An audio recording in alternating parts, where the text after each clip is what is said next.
welcome everybody to Live in the Renovation Room.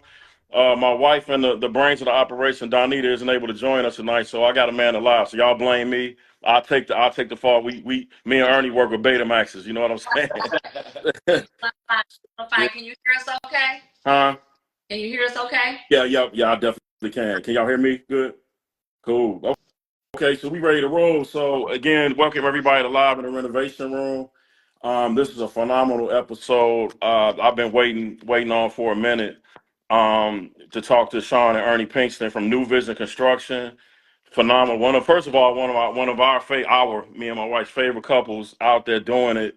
I don't think we have enough time tonight to talk about everything they doing. You know what I'm saying? So we're gonna focus on mostly 203K rehab lending from a contractor's perspective, construction, and then whatever else they want to touch on. This is an open forum for them, for you guys to get to know them. For everybody that's just joining us, this is a new series, Live in the Renovation Room. We wanted to start so that everybody gets to know our great contractors in the renovation room, because a lot of everybody's great, first of all, but we have some that are top notch, and a lot of those contractors are busy most of the time, so a lot of the public they don't post a lot, or they might not be in the room as much. So I started tugging on some of their coats coming they call. I talked to my guy Ernie actually a few weeks ago, and me and him had an incredible conversation about 203K lending loans, and he has great experience in that. And I said, Ernie, man, we got to do this in front of the room, bro. You know what I mean? We gotta share this information with the people, the good and the bad. And it's a laid back format. We not, I know y'all used to seeing presentations and everything, slideshows. No, this is a relaxed conversation. You grab your favorite beverage, grab your dinner, whatever you want to do, and just tune in. And I'm happy that everybody's here. So how y'all doing tonight? Man, we are doing fantastic. Blessed by the best. Favored and blessed. Yeah, mm-hmm. I appreciate y'all giving up y'all time to do this tonight, and I promise I won't keep you too long. But like we said, you guys want to go ahead and kind of introduce yourselves to the people as far as kind of how you got your start, and from a business perspective, how that got going, and where and we work it up to present day. Oh, for sure. I'm Ernie Pinkston. This is my beautiful wife, Shaun Pinkston. We are the owners and operators of New Vision Construction and Home Remodeling LLC. We've been in business just over 20 years. Got started, me personally, I got started renovating kind of by force, by requirement with my father. When he started buying properties when I was pretty young. And with him being so frugal, he wanted to try to learn how to do all the work himself and not hire anybody to do these rehabs. So guess who we had tagging along with him? Me. Ernie so it developed from something that I used to hate, getting up at 5, 6 in the morning and working till 5 in the evening every single day to get something done. Later on in life, it was some great skills that I learned. Then I ended up meeting my beautiful wife, Shaun. A couple years later, matter of fact, the year we got married, New Vision Construction got to start. And with her business mind and her beauty, obviously. He done said beautiful 3 times now, y'all. I'm trying to get some fun.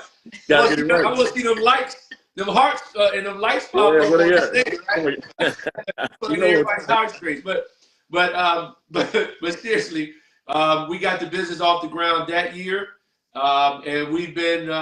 It was a learning curve, a huge learning curve for us. Still trying to improve our skills. Still on top of building municipal codes, networking with contractors, finding out who the good contractors were and who weren't.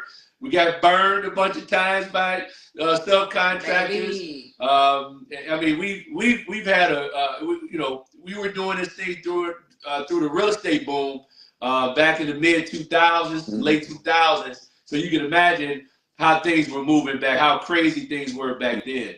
And we were a big part of that as well. So I think we consider ourselves tenured at this point. And we've created some very good working practices. And one of the sweet spots is this 203K that we love being involved in. Yeah. You want to add something, Big? No, just I mean, you basically said it all. We know we want to share this process because it's so overlooked and undervalued, and we got to really bring it to the forefront for people to be able to take advantage of it. So that's one of the reasons we're here tonight. Yeah, for sure. For sure. Well, yeah, first of all, before we get to the meat, I just appreciate you guys. You guys have been supportive and the members of the Renovation Room from the very beginning.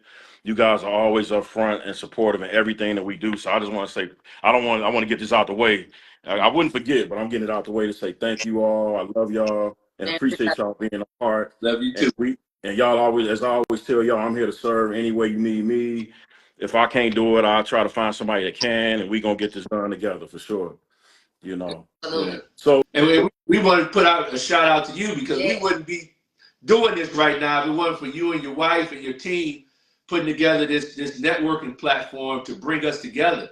And you know, a lot of folks that look like us and talk like us, we don't work well and play well in the sandbox together. yeah, And you created a sandbox with some boundaries and parameters that's helped everybody step up their game from a business point of view.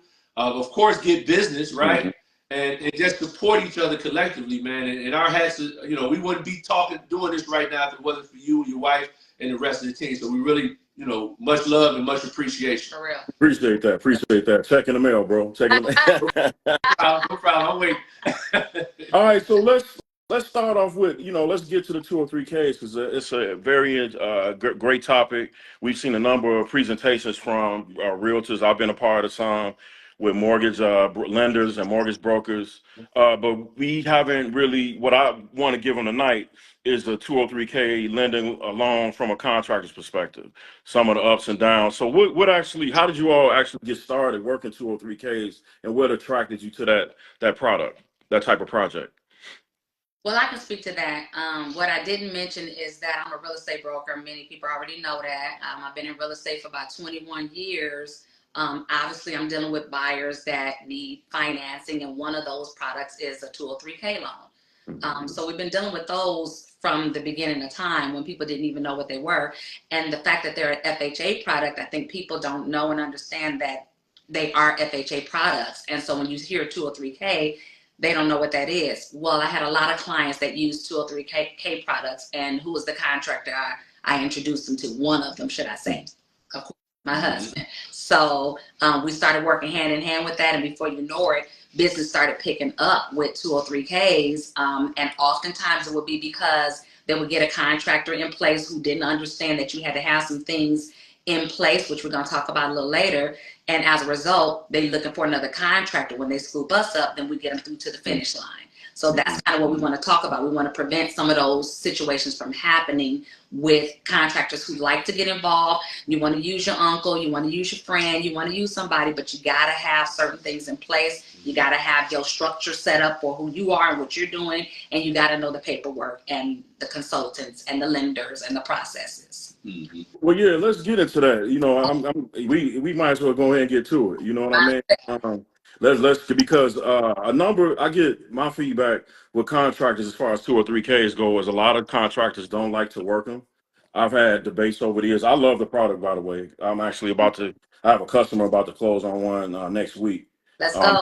On the 3 unit on the south side, you know, and it's my thing is it's an incredible product, especially when you talk about the redevelopment of our communities, which is we still got a lot of work to do. Yeah. What better way can you do that than with a renovation loan that's structured, that you have to have certain parameters to be a part of as a contractor, and that. So let's talk about from New Vision's perspective. What are some of the things that you guys see or think that we need to talk more about as far as contractors and being qualified to work at 203K? You want to talk about minimum requirements? Yeah. Yes. Well, one of the things that some of the feedback we get when we call ourselves the rescue, the save them contractors, like my wife just mentioned. They're about to close, but the contractor backed out or wasn't credentialed or something at the last minute, and they're scrambling. So we want that SOR. We ain't got time to bid, but we'll talk about that later. Let's go. Let's go. Tell them what real quick for the layman here. What is the SOR? There you go. That's of repairs. Yeah, yes, yes, indeed. Scope of repairs. Yeah. So we go get Right, I got a you. little later so everybody understands the lingo and the jargon, the 203K slang, as I call it. Yeah. So first of all, you got to be a licensed contractor. Mm-hmm. So if you're doing work and if that property is in the city of Chicago or one of the suburbs, whatever municipality that property is located in, you got to have your general contractor's license for that municipality. The lender requires that. Okay, and this is general contractor point of view, right? The second thing you need to have, which is required to get your general contractor's license, you need general liability insurance coverage. And for the city of Chicago and most of the surrounding suburbs, they require $1 million liability coverage. It's not that expensive. Shop around and find it, but don't even think about throwing your hat in the ring with a 203K if you don't have that GC license for the municipality and that general liability insurance. They both go hand in hand. They're tied together. Yeah. A 203K also requires you, and usually on the back end, to have your lead-based paint certification. Mm-hmm. That's usually lasts. I think ours is coming up next year. Yeah. You know, it's an inexpensive class. It's a one-day class. The feds certify you as lead-based certified. I'm not gonna go into a lot of details about that, but when you're dealing with homes that were built before 1978, it is a possibility that opening up a wall or taking down the ceiling, that wall does have lead-based paint. Yeah. That first layer of paint on that wall was lead-based paint, which got outlawed.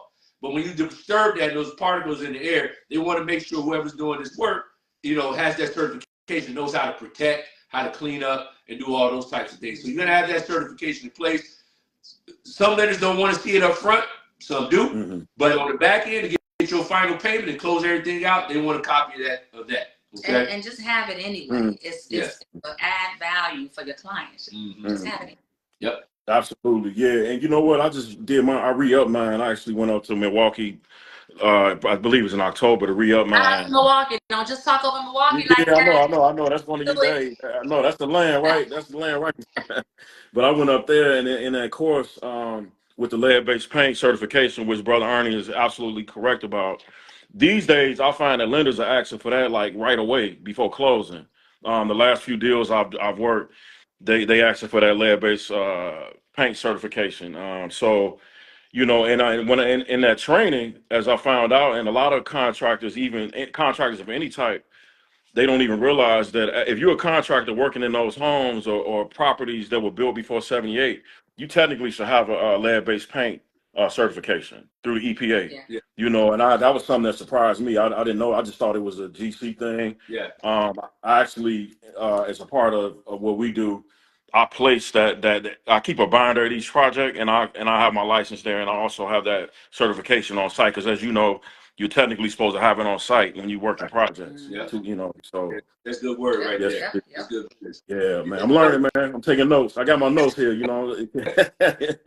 another thing about that lead-based paint cert, the basic cert only certifies you. Mm-hmm. But you can't have I'm gonna hire somebody or somebody on my crew who's gonna take this wall down and you have to do it. Yeah. That's what the guidelines say with the certification. Yeah. Lead-based paint renovator certification. So and if they don't believe us yet, Ernie, we're gonna tell them about the money because money make the world go round. So right. If the EPA show up on your site and you don't have that certification, which is rare, somebody, it's like an EPA inspectors, if they show up and you don't have that certification or nobody on site does, guess what? You get fined. You can get fined. That's money out of your pocket. Yep. Without a question. We talking about government fines. We're not talking about little small fines here and there. So get their money. Yeah, man. Yes, indeed. So let me ask you this about the different types of 203K loans. What do y'all prefer?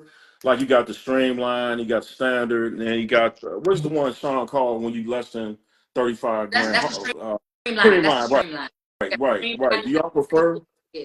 Do y'all prefer a certain type, or y'all just work them all? You know what? My thing is the biggest thing is, and we're going to talk about the bidding process and the bid on repairs and those types of documents. But this is the same whether you're doing a 203K or not. you have to make sure you got profit margin built into that thing. You got to make sure whatever that budget is, whatever that scope of work is, that you can accomplish it, cover your materials and supplies, cover your subcontractors and your soft costs, right? We all should be covering soft costs in our business, and walk away with that profit margin range that you should already have established for your business in order to stay in business. So as long as that profit margin is there, we down for it. Yeah.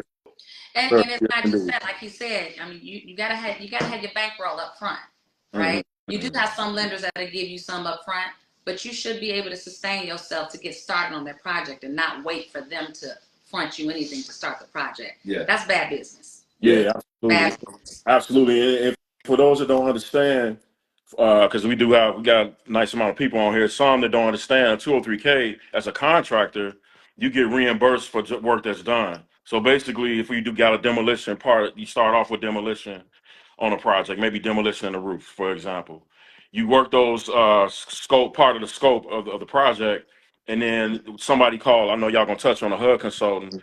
Will come out and inspect that work to make sure that it's done or how much of it is done, and then you get paid after the fact. So like Shaun is saying, if you don't have money in the bank or credit lines of credit or some way to finance that work up front, then you might get in trouble with 203Ks. That's for sure. Yeah.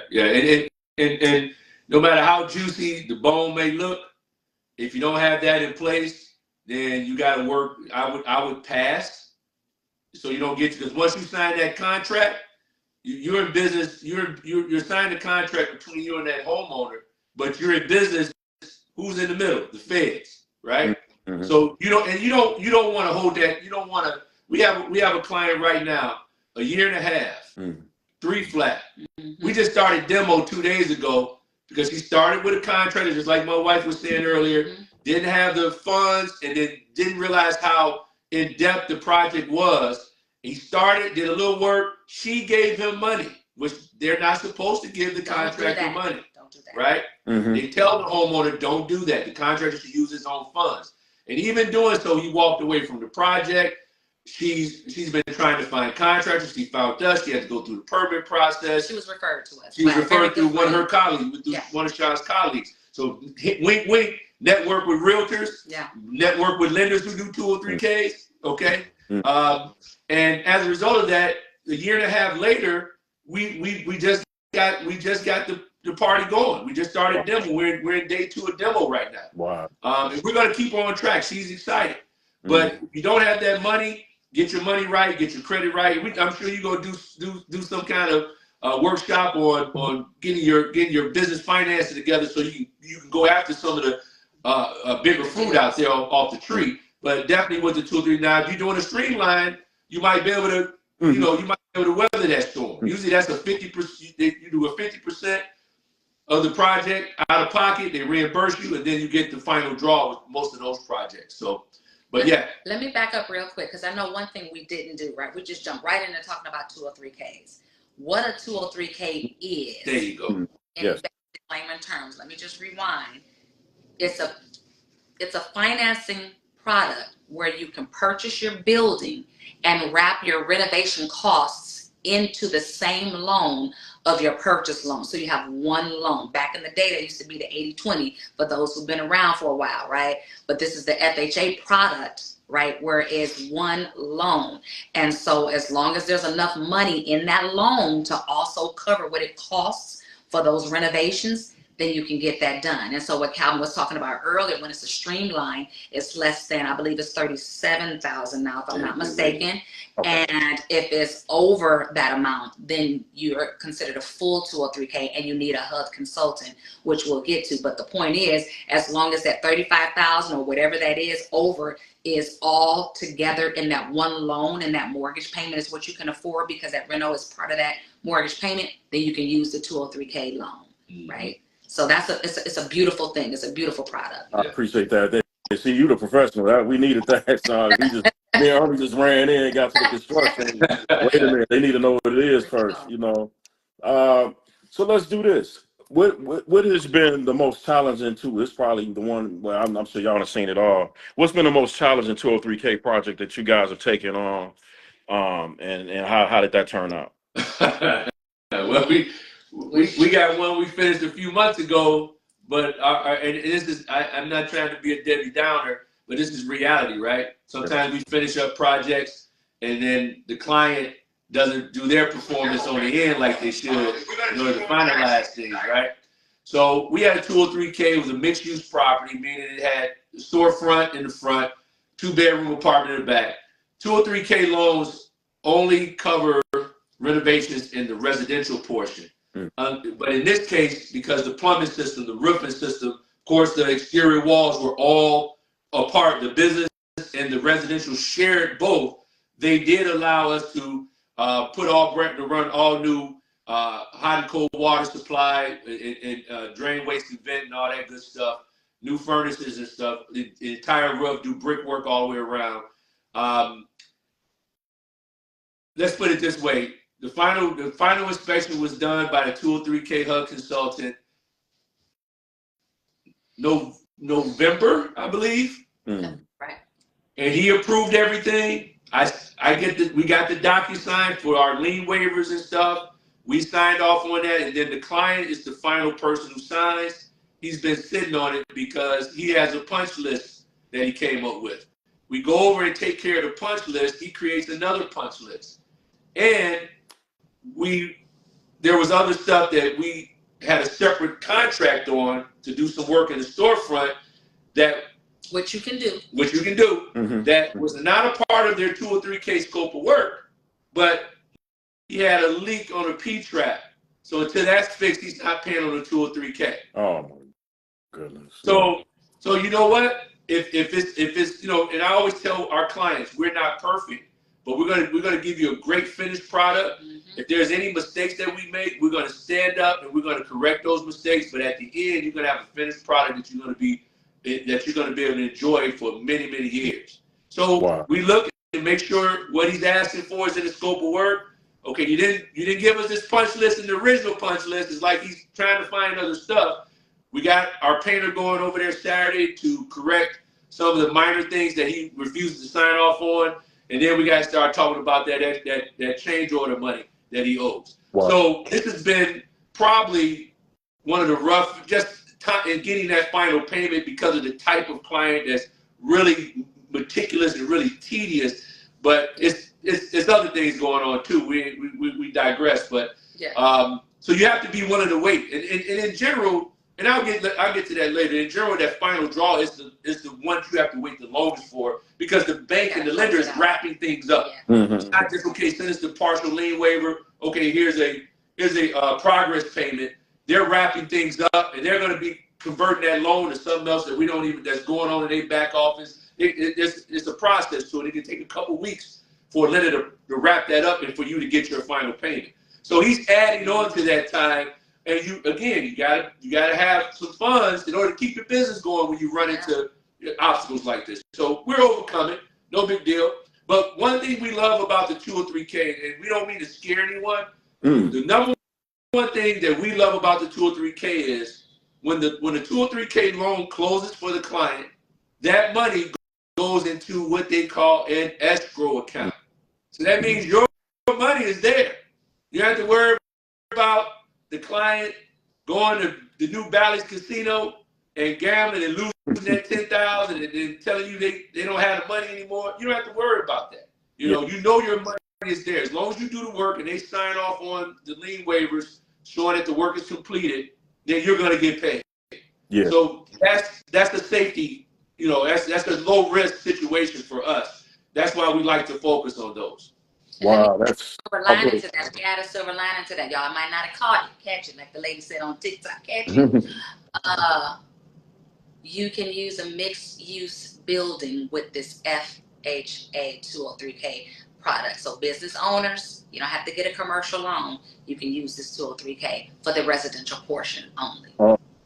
Oh, got you. And you can actually use it for new construction, right, Shaun? Is that right? You can use it for new construction as long as you're occupying the property, right? The whole thing is home ownership, right? And I'm all about it, right? Home ownership, occupying the property. Got you. Understood. And Ernie, going back to that situation, because that's a new one. I had, that last. I'm assuming that was a 2-party check that. Well, got that. We're going to talk about that too. I got that changed. Oh, okay. My thing is, what happens, and we'll Yeah, just go ahead and jump into yeah. this portion since we're on it real quick. And we're gonna come back to some other important things, but just getting paid, right? So typically, a streamlined 203K, that's the one under, you say 37,000, sweetheart. Usually there's you do some of the work, you do 50% of the work, you can request a draw payment for 50%, and then you have to complete the project, and then you get a final draw. Normally with the larger 203Ks, there's on average 5 draws. The client, the homeowner pays it's in their closing costs, right? The 203K HUD consultant who's assigned to them, they get paid a inspection fee every time they come out and walk the building for a draw payment. Every time. Every time. So they're usually allocated funds for 5 draw payments in most cases. Well, it depends on the structure. Right, it depends on the structure. Some we've gone over, and we've made the homeowner pay it because we went over because of some changes that they made, or maybe some unforeseen things. But nonetheless, you get 5 draws, right? The consultant's gonna come out. Either you or the homeowner is gonna request an inspection date from the 203K inspector. They're gonna come out. They're gonna be looking at the scope of work. They're gonna be walking through, and you walk through with them as a general contractor. Because if you're 70% done with plumbing and they come through and they think it's 50%, you may have to say, hey, wait a minute, come look at this and come look at that. We're 70%. I want a 70% payout. Yeah, right. You know, because so only if you can't make it, but you definitely want to do that walkthrough with the 203K consultant so you can kind of guide their eyes to certain things, right? Or they may have a question about something that, unless they get an answer to, they may not add that to the total payout that you may be getting. So once you do the walkthrough, they're going to mark everything up. They're going to talk and say, okay, you had 10,000 for plumbing. We'll do a draw on set. We'll give you 7,000 on rough plumbing. Okay, you're like, okay, cool. And they'll go through the entire line for everything you're trying to get paid out on in that draw. Usually about a day, maybe 2 days later, they're going to generate the lien waiver with the details of what you all talked about. You're going to get some kind of DocuSign, and it's going to come to your email. You're going to sign off on it, the lien waiver electronically, and then that's going to shoot over to the homeowner. They review it. They sign off electronically. The HUD consultant sends it over to the lender. And usually most lenders take a couple of business days to process. And then depending on how you set up your payment method, which can be ACH, or it can be a third that endorsed check thing with the homeowner, which we fight against all the time. The good old 2-party check, huh? Right. So our argument with lenders and the homeowners is simply this. If the homeowner signs off on the lien waiver, they basically approve for you to get paid. Absolutely. So why do I need you to get a check overnighted? You have to endorse it. I got to meet you somewhere in a dark alley. Give me the check. I endorse it. I put it in the bank. And if it's 30, 40,000, how long is it going to take for your bank to cash, to clear the check? And you might be 2 weeks in that process. You needed the funds last week to keep the project moving. So I always explain that if the homeowner signs off on the lien waiver, they've approved the payment. Send me an ACH. I need the homeowner in the middle of this. You made a good point when we talked a few weeks ago, Ernie, that a lot of times these projects are in the hood. Yeah.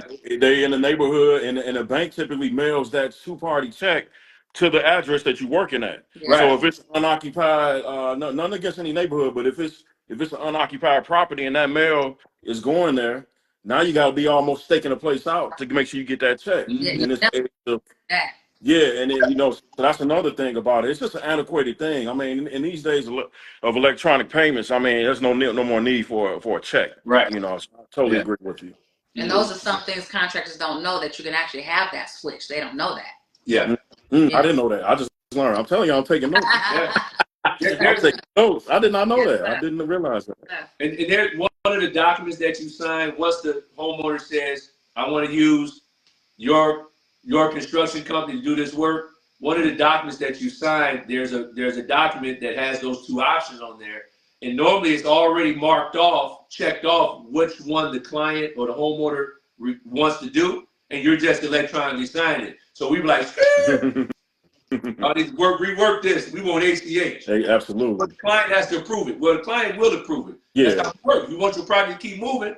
Bank, you want this to be done in a certain amount of time. We need money to hit the account once everybody signs off on it. Yeah, that's a beautiful thing. I'm telling you, I did not know that. I just learned something.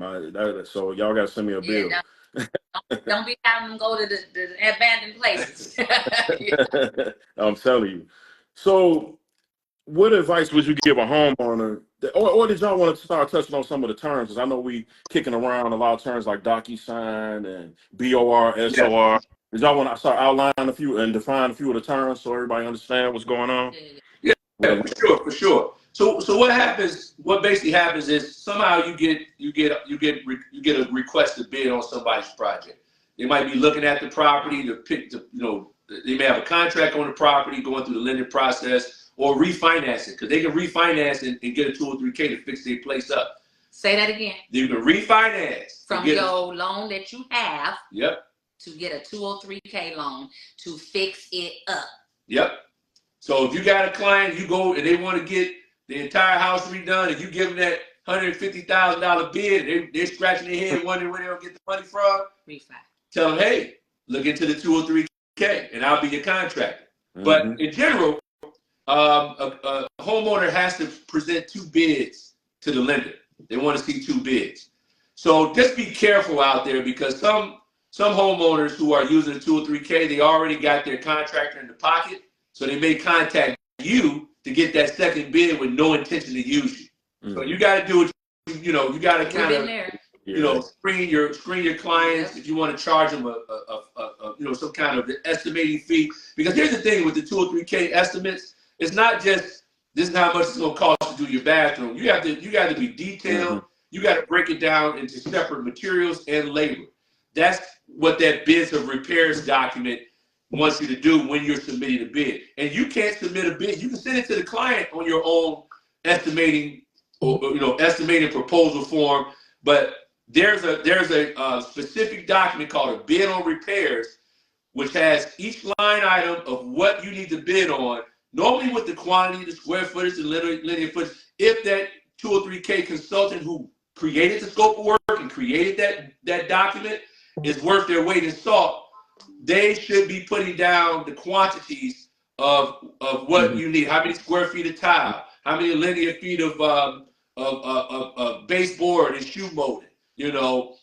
How many windows? Some of them they'll write 10 windows in the description, but won't give you a per window labor cost or per window material cost. So just be prepared that it's a lot more work. Or it's from the rough and not the right. Yeah. Just be prepared that you're going to have to be breaking things down line by line and materials and labor for each line item. So just be prepared for that. And that does take a little time. So you may want to, if you want, charge someone, a small fee that you can take off the work. If they pay it, especially if they're just using you to throw that second bid in and don't intend to use you. So be careful with that. But they won't tell you that, though. No, they won't tell you that. Yeah, I've did some BORs over the years and wouldn't even get a call or email back quite a few times, actually. So, yeah, I learned. You're right. You're absolutely right. You want to. It takes time to do those. Those aren't short documents. Yeah. So with that, be sure to follow up. Because sometimes maybe the loan fell apart. And nobody thought to call you.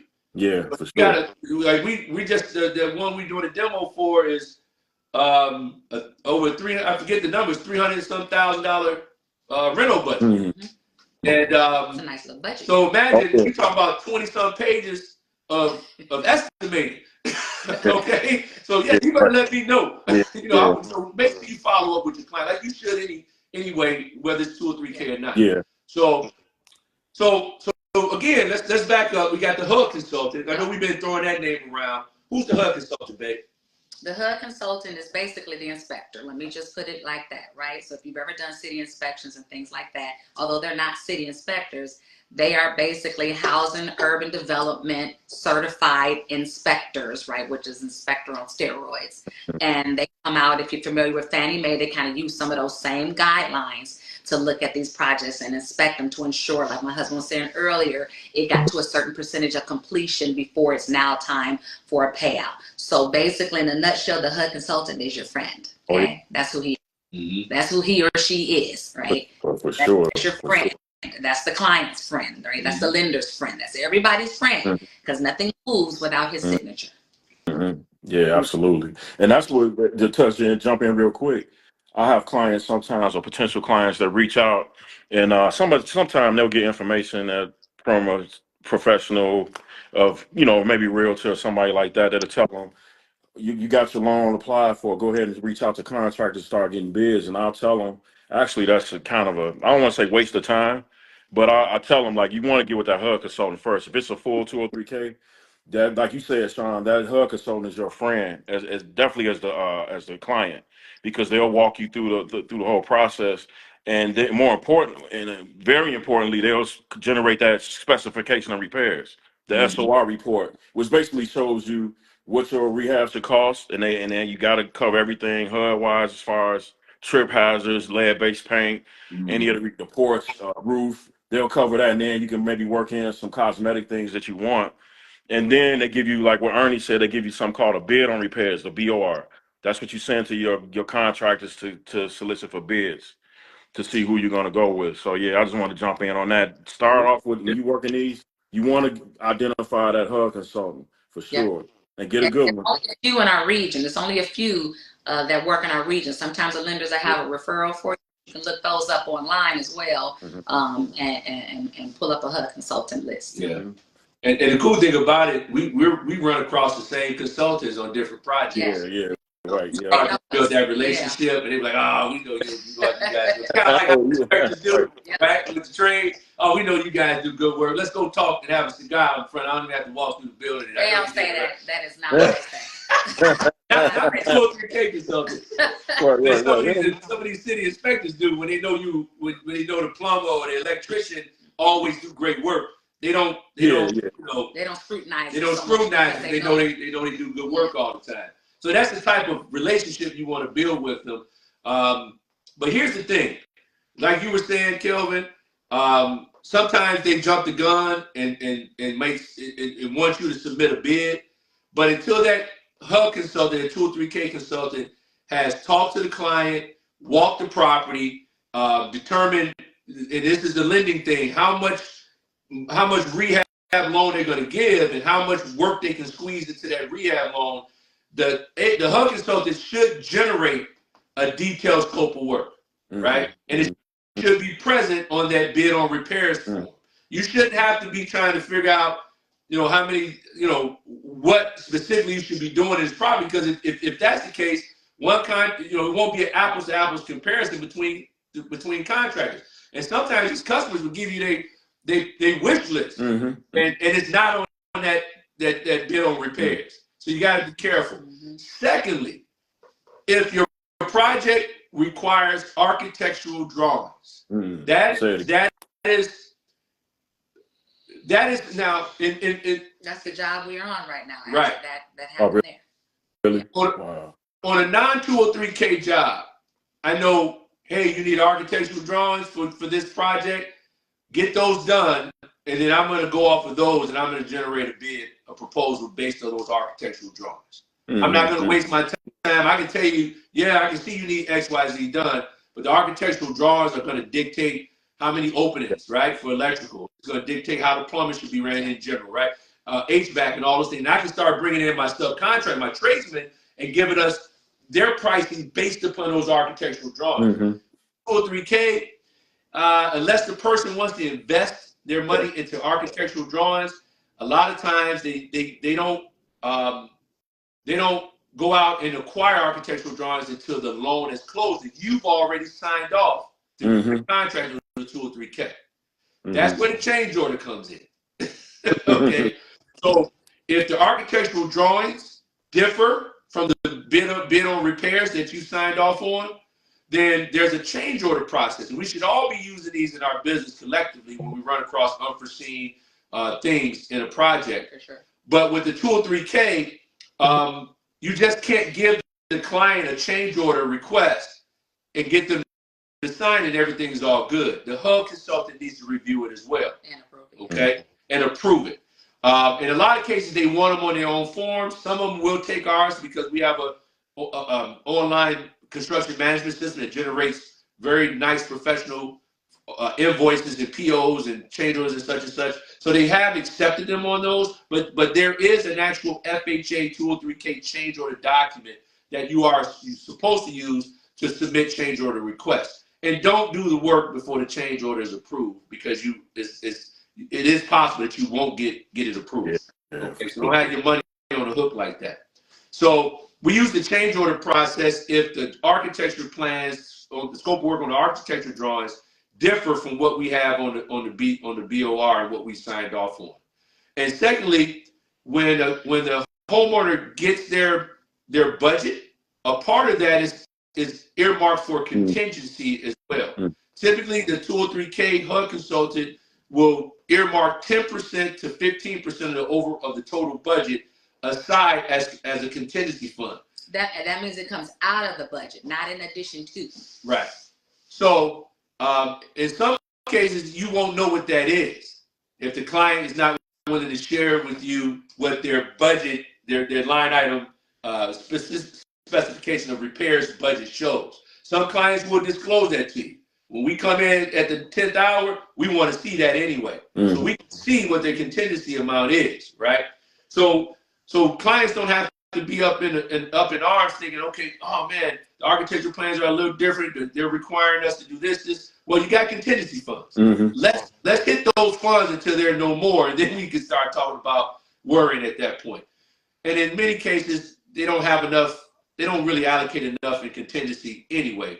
So hopefully they don't. You can get through rough ends. If you get through rough ends, you usually are on the right track without burning up the contingency funds. Usually are good at that point. Yeah. So, and I do see you got some people asking questions in the chat. Did you want to hit them?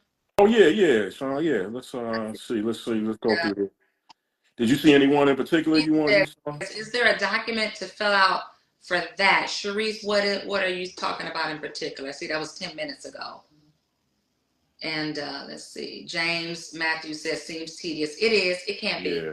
It is. yeah. Once you do it a couple of times, once or twice, you get the hang of it. Yeah, and to take it back to the monetary thing.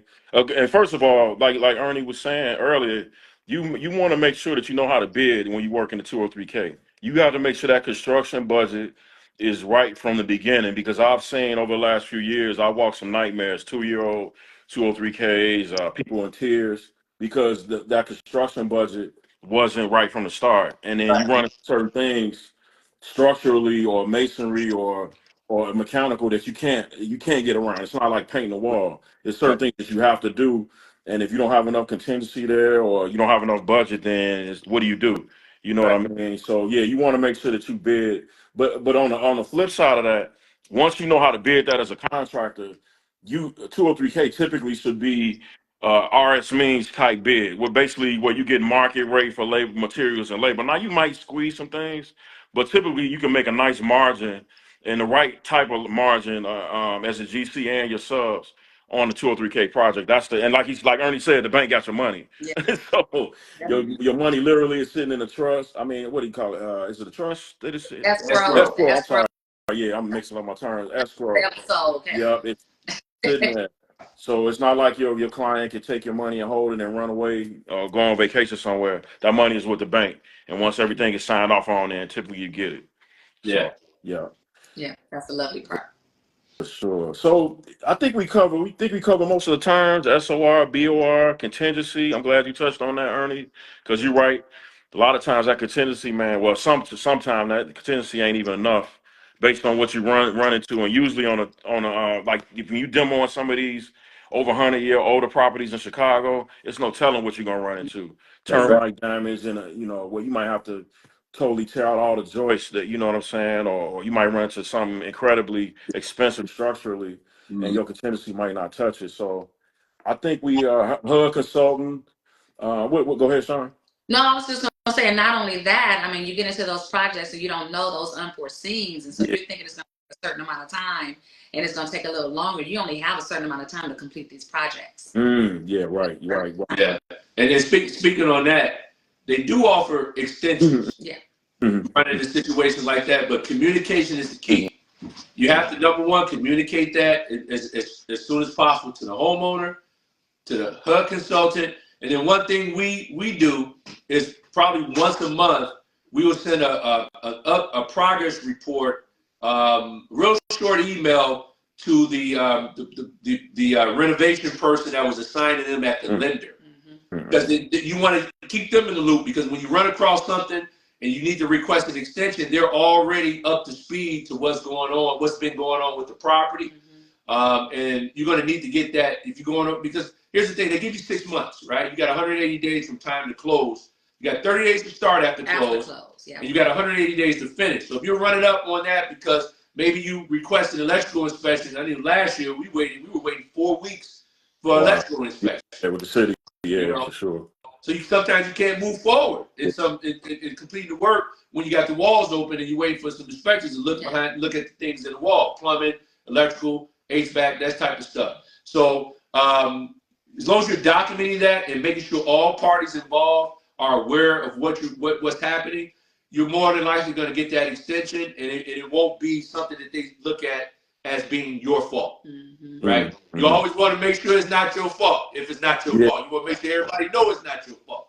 Because, when you start getting that 180-day mark, then it gets a little hairy. Yeah, for sure. Yeah, and then, just to back up too, man, something that you touched on that I think needs to be changed is the whole architect aspect of a 203K. It's kind of faced after the fact, after the close, and a lot of times you can kind of guesstimate, but that architectural component is very important, especially in the city of Chicago. Yeah. I mean, technically in the city of Chicago, a lot of people don't realize that if you're removing any wall, not just load bearing, if you're removing any wall in the city of Chicago, then you must get an architect.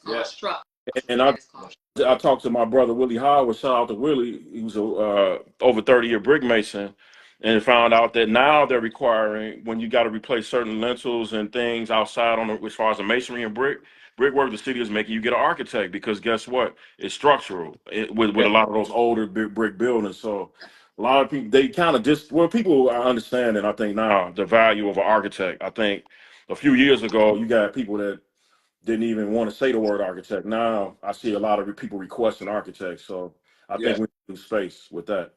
And to touch and to piggyback on what you just said, with the project we were talking about that we're still waiting on him to sign, we had to replace the steel I-beam on the front face of the building. And when he closed, the person at the bank, his renovation specialist at the bank, told him he didn't need architecture plans.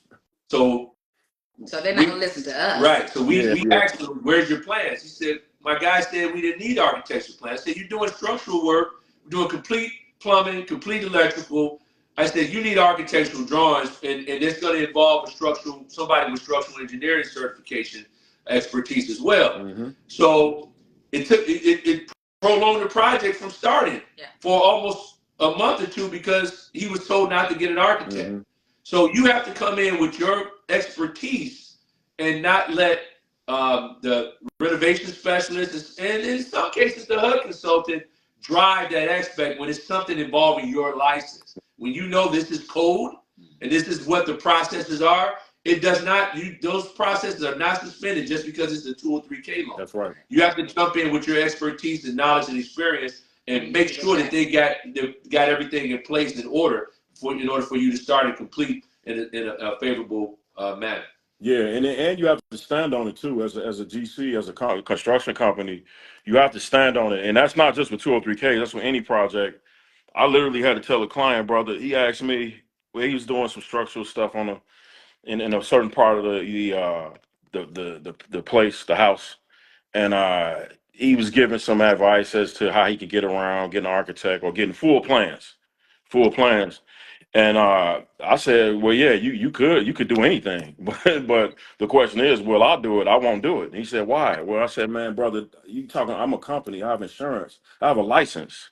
with the city of Chicago. And anybody that's doing construction in the city of Chicago know that the city of Chicago is not playing with anyone current day. The building department with the new code, they are fully enforcing it.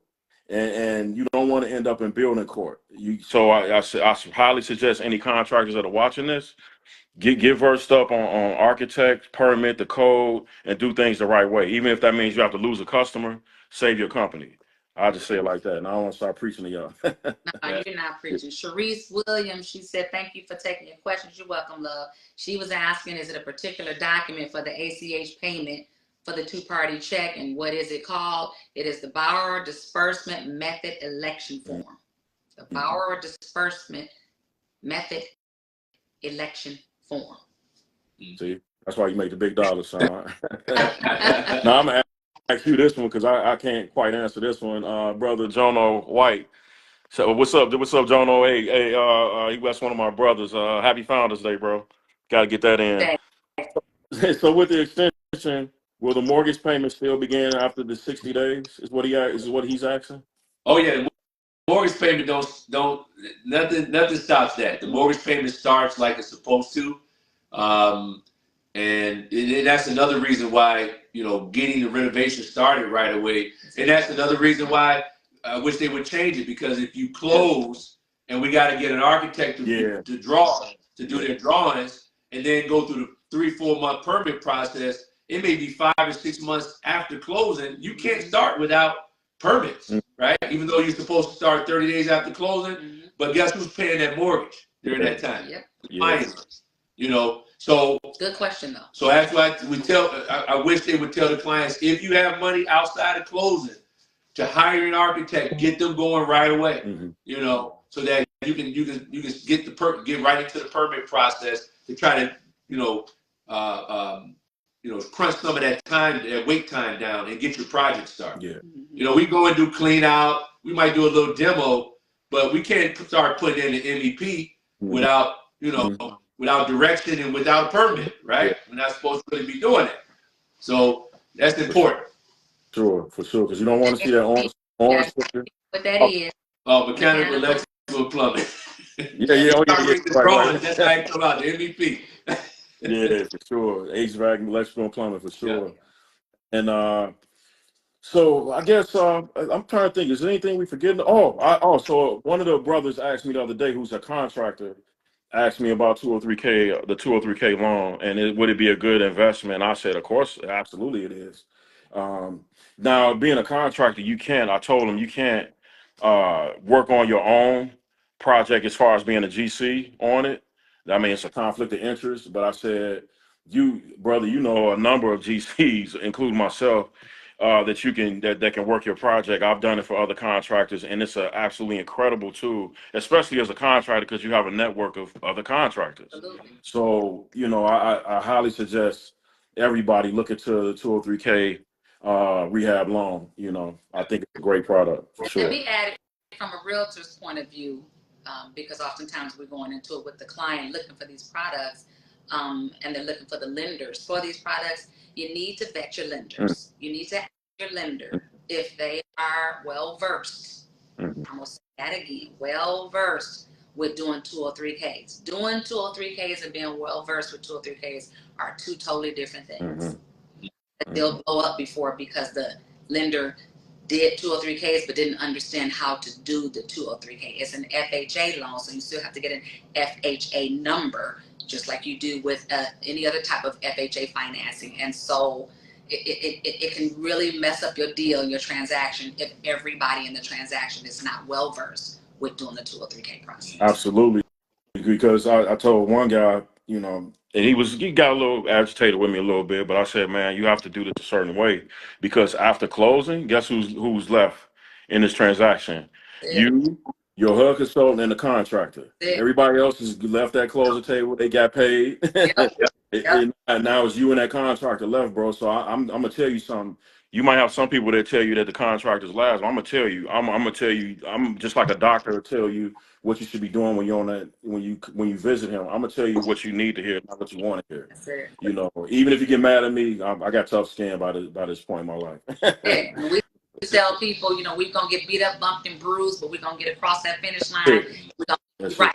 Hang in there, stick with us. That's it, y'all, and y'all are phenomenal because it's definitely a market. Like I said, I've seen some nightmares, y'all. Like, and over the years, even especially when we started the Renovation Room, going on 7 years ago, and then I started walking some of these kind of call you call them rescue projects, man.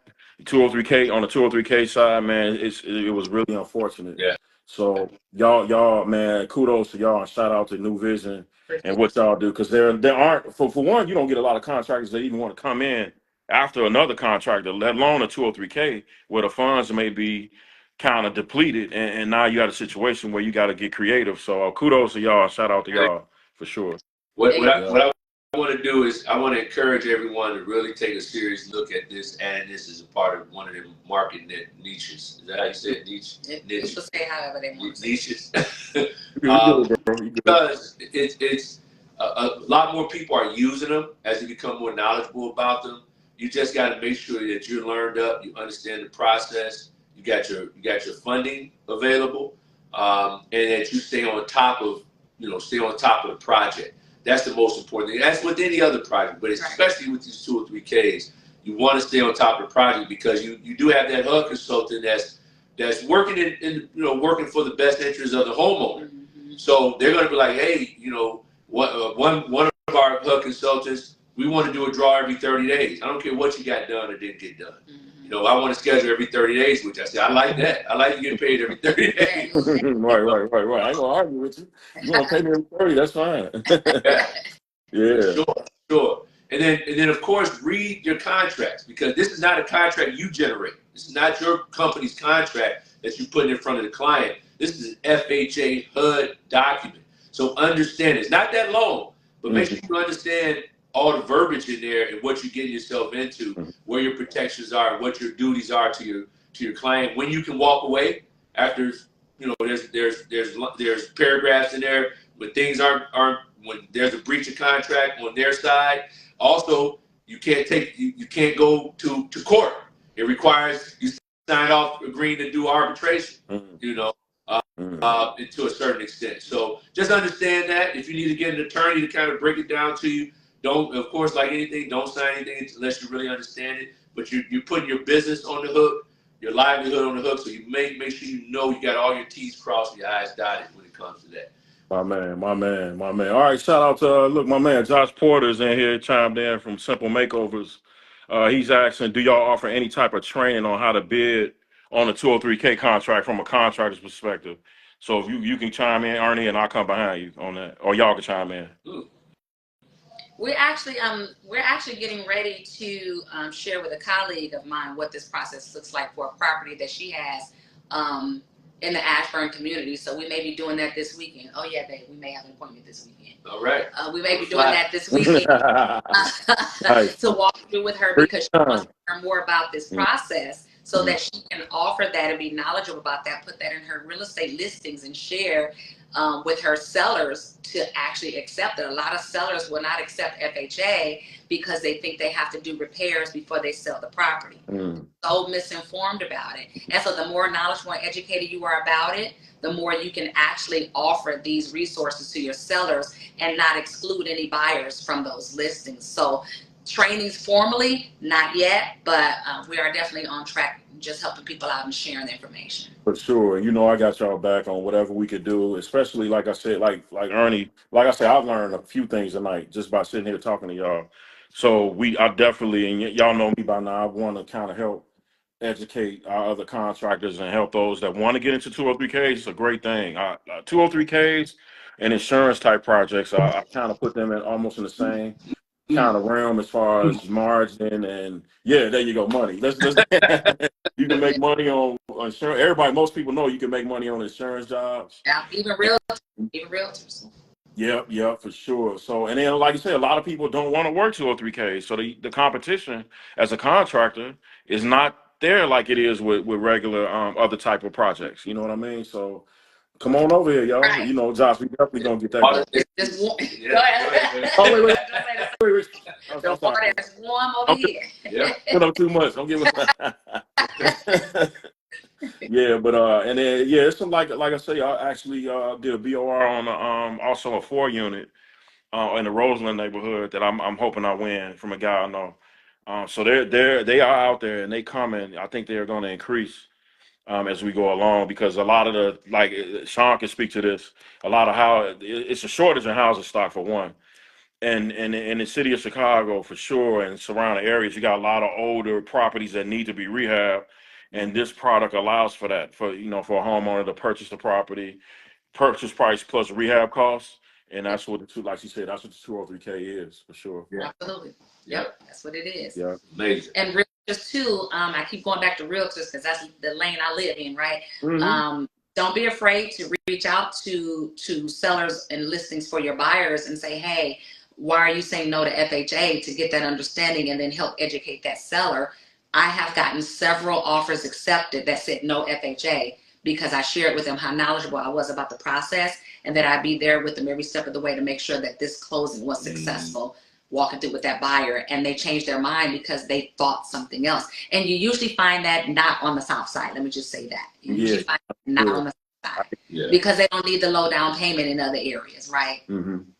It's 3.5% down payment when you get this. I think that was important to say, and we missed that. 3.5% down payment. And how big of a property can you buy with a 203K, with a FHA loan in general? You buy as big as you like. Up to 4. As far, are you talking about it's like far as the You can loan? buy a multi-unit, 4 units. I said as big as you could buy. That was funny. 4 units because it's not commercial. After 4 units, it's commercial. So you can do mixed use, which is retail on the bottom and residential up top, or you could do 4 units, 4 apartments with a 203K loan. So go ahead and buy it. House hack, live in one. Get your mortgage paid by the other ones. Fix them all up. Okay, and then get your market rate rents. Let's go. And you can build new construction as long as you got the foundation. So if you can put that foundation in the ground, 203K will fund the remaining portion of the build out. Hey, that's it. You giving up too much, man. That's in the book, bro. I was just gonna do this.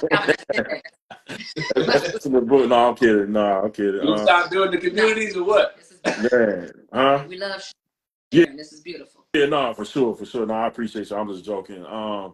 So yeah, I think we pretty much covered. Is there anything else, y'all? I know y'all do it quite a bit. So is there anything else that you guys want to touch on? It's up to you, as far as new vision and what y'all got going and cooking, or we can stick to 203Ks for now. I think somebody asked a question earlier, how many we do. I don't see it anymore, but they asked how many do we do in a 6-month period. Currently, we how many projects right now? We got a bunch of projects right now. Probably about 15 ongoing right now. Yeah. But let's back up a little bit. If you're doing a heavy rehab, 2 or 3K, we usually do one of those at a time. We might have smaller projects going on, but we don't generally, like we just started almost a $400,000 2 or 3K project. We're wrapping up another $200,000 project. We're just doing punch list stuff, as we mentioned earlier. You got to strategically plan. You can't jump all in. Now, if you're doing streamlines, $37,000, you might be able to do 2 at a time and knock those off every 30 to 60 days. But we end up getting the 6-figure ones because what the lenders do, they vet you as a contractor. Just because the client wants to use you, you got your GC license, you got your insurance. If it's a $300,000, $400,000, $500,000 2 or 3K, they want to see a little bit more about this contractor, right? Good point. So they may not approve you as the contractor, depending on your history, right, and experience level. So, so start small. Start knocking off those streams, especially if you don't have that seed money to put up 30 or 40K of your own cash and wait 30, 60 days to get it back. Start on those small streamlines. And then that revenue's coming in, and now that revenue stream on an ongoing basis opens you up for larger amounts when it comes to getting business financing. Of course, credit score and all that type payday score and stuff too. But that revenue is the number one thing they look at. So if you're doing a streamline a month, you got 37K dropping in your account every month on top of the other things you do. Now you might be able to go out and get a $20,000, $30,000 line of credit. I'm glad glad you said that too about the contractor's resume that they typically ask for. Yeah. Like they want basically references. They want to know what projects you've worked in the last year or two. You got to Right. out as a part of your application process with the lender as a contractor. So that's Uh, the point. Because you can't just walk in there and say, "All right, I'm ready to work 203Ks." They want Right. to they want to know what you've yeah. done. You know, what I'm saying, how much you've done. They usually ask what the budget of the project was, and they will call those Yeah. references. Trust Right. me, They're supposed to. matter of fact, they will most likely will call those For sure. references. You know what I'm saying? Yep. It's not like other things. So yeah, that's and like the brother saying, usually the streamline, which are the ones where the budget is below 37 grand, those are usually cosmetic. It might have some kind of MEP in there, a little bit here and there, but those are mostly cosmetic, and you get 50% of that budget up front usually. On those type of 203K projects. So like you said, that's a great way. That's actually a great way for contractors to get in, find a streamline project, and go from there. And the difference You know, with those, I don't know if we said that, but those don't require a HUD consultant, so you don't yeah, have to go through that inspection absolutely, phase, that wait, that approval, and all of that. It's done and done. Yep. absolutely. And I'm gonna say this too. Like we gonna your HUD consultant most of the time, like I said, when a client asks me to come out and do an estimate on a large 203K project that's going to require a HUD consultant, I usually point them in the way of a HUD consultant for many reasons. But actually, one of the reasons is that HUD consultant makes usually about 1,000 to 1,500 or whatever Mm-hmm. to do this, to be your representative in the transaction, to do what's called a feasibility report. Well, basically they say this property in this area costs this much, the rehab is going to cost this much. Is that feasible? Can you buy it or not? Basically, they report that to the client and the bank. Yeah. Mm-hmm. So like Ernie was saying, you get some, I've seen some write-ups, and I'm not going to call any names, but you get some consultants that won't even count windows and doors. They'll just throw, so basically the contractor becomes basically a HUD consultant. Right. You do an estimate from scratch, Yeah. which you're not supposed to do. So that's very important too. SOR should be Yeah, thorough. Yeah. SOR, that should be thorough. for sure, for sure. And the client can choose their own HUD consultant. Sometimes the bank will stick one in your face. Go to that list. I Yeah. told you. Yeah. Mm-hmm. Yeah, I actually keep a few that I kind of I don't know if I can do that, but I keep a list of them that I recommend to people that I've worked with over the years. Yeah. Am I supposed to be able to do that, Sean? I can do that, right? To choose your HUD consultants? No, I recommend, like, if a client is looking for a HUD, Yeah, because they absolutely. get the list from the bank, but I could just say, okay, I work with this guy, Yeah, absolutely. Okay. Absolutely. Yeah. Yeah. And Dean Reed, one of my Oh, colleagues, did FHA's streamline limit. They did, Dean, if I'm not mistaken, I believe it's 37, 38. Could be one of those numbers. It used to be 35, used to be 33, got raised to 35.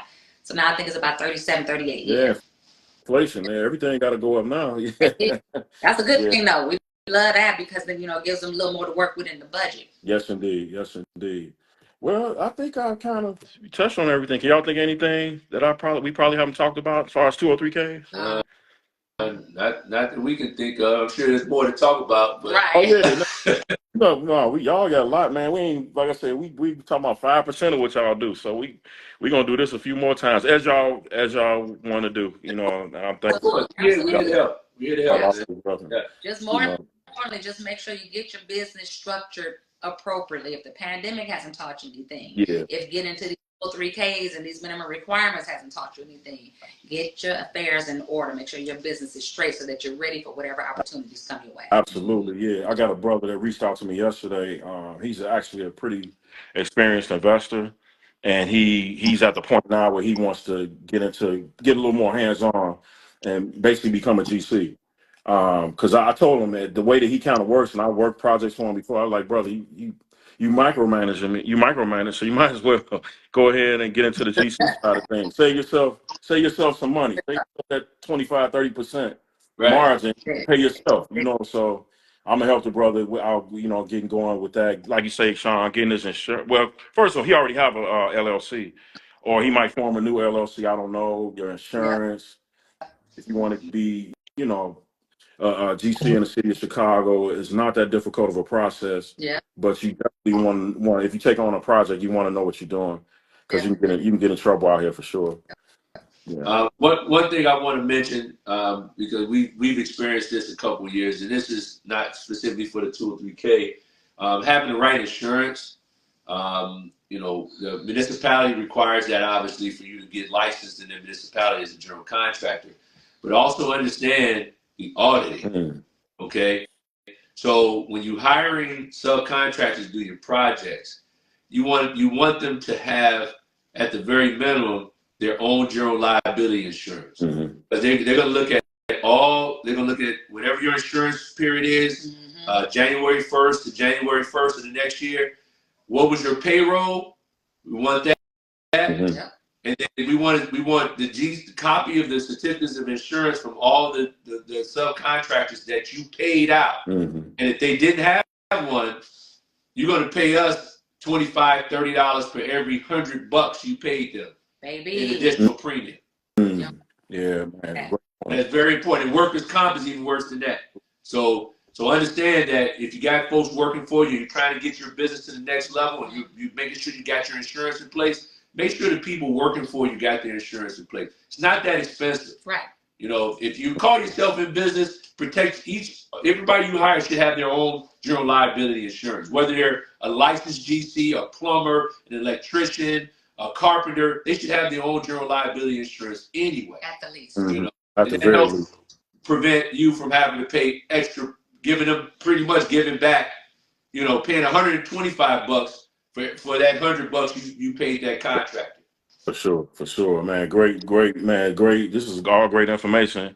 Like my man Dewan said. What's up, Dewan McNeil? Another great That's my guy right there, Dewan. Man, another great brick mason out here doing it big. You say, as Brother Kelvin said, phenomenal. No, this is phenomenal, Dewan. You know it is. Y'all need some masonry work? That's the guy to call right there. Dewan did the masonry work on that project we was talking about. Oh, he did that? Oh, Laid it out. Yeah. Laid it out.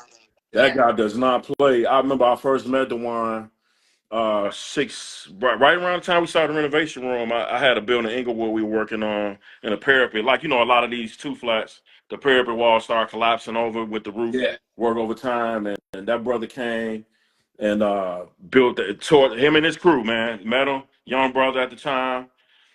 Came, tore that parapet out, rebuilt it. Man, I think I recorded it. I got an old video of it somewhere on YouTube somewhere. But he's a great professional. He don't play. Yeah. He do residential and commercial.